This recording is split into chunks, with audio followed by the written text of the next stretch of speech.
Hola a todas y a todos. Bienvenidas y bienvenidos a este último subtema del hilo temático Protección de Derechos Sexuales y Reproductivos en el ámbito constitucional. En esta ocasión vamos a trabajar la justificación constitucional detrás de la regulación de la interrupción legal del embarazo. Lo que vamos a ver ya es una continuidad de lo que hemos revisado en el subtema anterior, es que en todas las decisiones que se toman tanto en el ámbito legislativo como a través de los órganos jurisdiccionales sobre la despenalización del aborto, hay en juego dos valores constitucionales. Uno, la protección de la vida desde la concepción, y el otro, diversos derechos de las mujeres sobre los que las diferentes decisiones han hecho un mayor o menor desarrollo en cada caso. Analicemos entonces cada uno de ellos. Empecemos por los derechos de las mujeres gestantes. En el caso de los derechos de las mujeres gestantes, la mayoría de pronunciamientos que hemos visto parte por reconocer que para proteger la vida prenatal es necesario asumir un posible conflicto con la protección de la vida prenatal. Es cierto que dentro de la teoría constitucional no todas las corrientes teóricas suponen que hay un conflicto de derechos. Por ejemplo, las llamadas teorías no conflictivistas señalan que los conflictos entre derechos son siempre aparentes, es decir, no son reales, pero inclusive en esta visión, que no es la mayoritaria para los tribunales de nuestra región, ni siquiera en el Perú, hay por lo menos la apariencia de un enfrentamiento entre valores constitucionales en juego. Veamos entonces cuáles serían los valores en juego del lado de los derechos de las mujeres. En los casos que hemos visto, se habla del libre desarrollo de la personalidad. En nuestro país eso está protegido, como vimos al inicio, en uno de los subtemas, en el artículo 2, numeral 1 de nuestra Constitución. Se entiende que todas las decisiones íntimas en la esfera de la sexualidad y la reproducción deberían tener una protección específica, y se entiende como valioso que las personas podamos tener esa autonomía para decidir. Esa sola posibilidad de poder decidir se entiende como valiosa, por eso se habla del libre desarrollo de la personalidad así en nuestra jurisprudencia. En nuestra jurisprudencia se ha usado no para casos de interrupción del embarazo, pero sí para otros derechos reproductivos o derechos sexuales. Por ejemplo, el derecho para decidir o no contraer con matrimonio con alguien se ha protegido al amparo del libre desarrollo de la personalidad. También hay un tema de derecho a la igualdad en nuestra Constitución, sería el artículo 2.2 de nuestra Constitución. Recuérdese que aquí se ha dicho que no es solamente igualdad entre hombres y mujeres en relación a la capacidad de gestar, que tenemos potencialmente las mujeres, sino entre las mujeres sería una igualdad intragénero, porque las mujeres en principio, aunque no todas gestemos, aunque no sea esa una decisión vital de todas, en principio, las mujeres, por la capacidad de gestar, tienen no la misma exposición a las vulnerabilidades si es que tienen mayor recurso económico que no tener recurso económico, o por la edad, las adultas no tienen la misma exposición al riesgo que las adolescentes o las niñas o las mujeres más jóvenes, que están más precarizadas en cuanto a acceso a recursos económicos. Por lo tanto, la igualdad no solamente es en relación entre hombres y mujeres, sino también intramujeres. Una tercera línea es todo lo relacionado a vida, integridad física y psíquica. Se ha dicho en general que es una decisión enteramente vital, la de continuar o no con un proyecto de maternidad, y que además la continuidad del embarazo pone, como ustedes han visto en las sentencias que hemos revisado en el módulo anterior, en juego la integridad personal, la vertiente física y psicológica, y eventualmente la vida. Recuérdese que se ha mencionado la criminalización del aborto no evita su práctica, lo que hace es incidir en cómo se da, es decir, se suele dar en condiciones más inseguras, y eso lo que hace es generar mayor tasa de afectaciones a la salud y a la vida. Por eso es que si uno le da una mirada integral a los derechos, estos civiles y políticos, esos derechos civiles de acá, vida, integridad, están relacionados al derecho a la salud, sería como la cara social de estos derechos, las prestaciones de salud y el más alto grado de salud físico y mental supone la cobertura también de evitar daños a la integridad o a la vida. Se ha, como hemos visto, discutido mucho la progresividad de los derechos sociales, pero hay países que ya han reconocido en su jurisprudencia que lo mínimo para garantizar en el derecho a la salud es garantizarlo sin discriminación y en prestaciones básicas las de salud sexual y reproductiva están incluidas.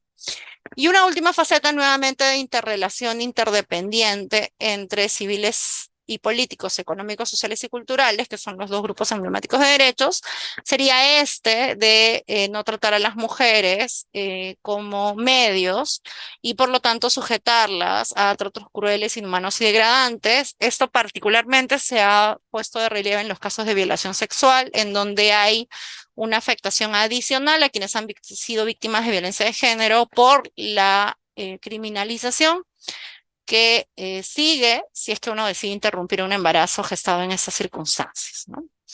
De otro lado, si uno mira la protección de la vida prenatal, toda la jurisprudencia que hemos trabajado parte del reconocimiento que es un valor constitucional valioso. En toda la región lo es, en nuestro país no es la excepción. El artículo 2.1 de nuestra Constitución lo dice y en consonancia con la Convención Americana de Derechos Humanos.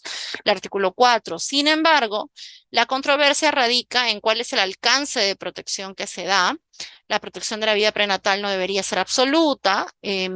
Y si eso es así, el estándar que se toma es el razonamiento que se hizo en un caso que no tiene que ver con despenalización del aborto, sino con derechos reproductivos para propósito de la fecundación in vitro, que es el caso Artavia Murillo y otros contra Costa Rica de la Corte Interamericana. En ese caso, lo que se dice, más allá de la polémica sobre el inicio de la vida, que ha sido uno de sus aspectos más criticados, es que la protección de la vida en general desde el momento de la concepción tiene que ser gradual y está sujeta, por lo tanto, al avance de la gestación, mayor protección de la vida. No debería ser la misma, el modelo de plazos es más o menos lo que respetaría ese principio, no debería ser la misma a lo largo del desarrollo gestacional. Y esta jurisprudencia, hay países que le reconocen explícitamente un valor vinculante. En nuestro caso, el Código Procesal Constitucional del 2004 ya lo hacía y el nuevo Código Procesal Constitucional también lo hace. Por lo tanto, lo que tenemos es básicamente que si uno aplica un estándar de proporcionalidad, no solo basta pasar con el filtro de fin legítimo, es decir, yo criminalizo porque la finalidad que tengo es proteger la vida prenatal, mi fin es legítimo y es constitucional, sino que tengo que probar que la medida de criminalizar es la mejor, la más idónea y que no tengo otra que me pueda permitir lograr el mismo resultado a una menor afectación de derechos. Es bastante discutible que la criminalidad sea la mejor medida y que pase el examen de necesidad. Pero aún si concedemos que pase el examen de necesidad, que sería como el segundo gran paso del examen de proporcionalidad, en el examen de proporcionalidad en sentido estricto, que sería el tercer paso, tendríamos que tener presente que si analizamos la fórmula del peso, no digamos en su formulación matemática, sino como los elementos que se piden, el peso en abstracto y el peso en concreto de los valores que están en juego, parecen haber buenas razones para poder despenalizar, si no por indicaciones, el modelo de causales, causal vida, salud de las mujeres, causal embarazos producto de la gestación por violación, causal embarazos incompatibles con la vida extrauterina. Si no es ese, más bien despenalizar por plazos. Despenalizo en cierto tramo de la gestación y ya luego recién opto por restringir el acceso a la interrupción del embarazo, es decir, al aborto. Los modelos varían, ¿no? Varían. Y para eso solamente recordaré algo que hemos visto antes. Un modelo de plazos es el que inauguró Estados Unidos en el 68, lo tiene México, España lo tiene desde el 2010, es el modelo que ahora tiene la Argentina y Colombia más recientemente, como hemos visto en la sentencia del 2022.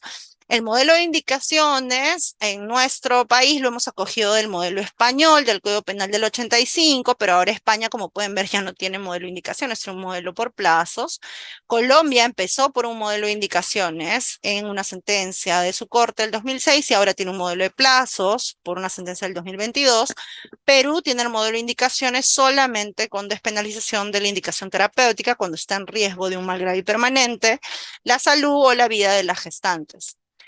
Los modelos de penalización absoluta son los más duros, son los que le dan mayor protección a la vida prenatal y uno también podría salir de allí. Chile, de hecho, tuvo penalización absoluta y ahora está en un modelo de indicaciones en el que 3 causales están permitidas.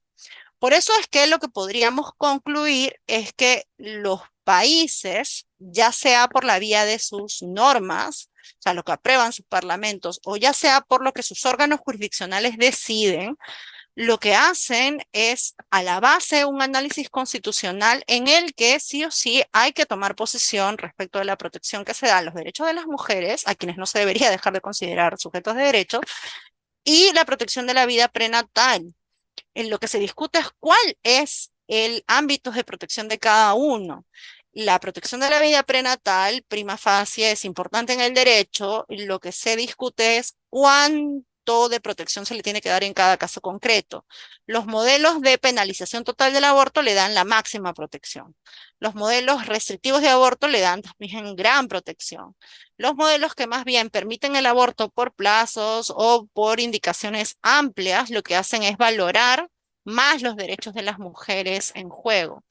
Finalmente, lo que hay detrás es una toma de posición sobre cuáles son los valores que se protegen a través del derecho. Y eso lo hace, o lo debería hacer tanto la legislación en abstracto cuando se emite, como los órganos jurisdiccionales al decidir en casos, ya sea también en abstracto, constitucionalidad en abstracto, o casos concretos en los que se pide evaluar el marco vigente penalmente.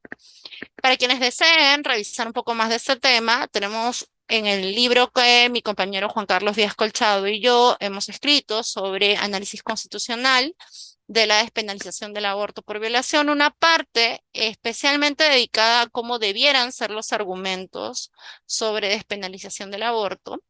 Y para quienes quieran centrarse en lo que sería una mirada interseccional, está el texto de Victoria Solís Peña que analiza cómo deberíamos entender la intersección entre ser mujeres, pero a la vez ser niñas o adolescentes, es decir, cómo juega en términos de discriminación la variable edad con la variable sexo-género.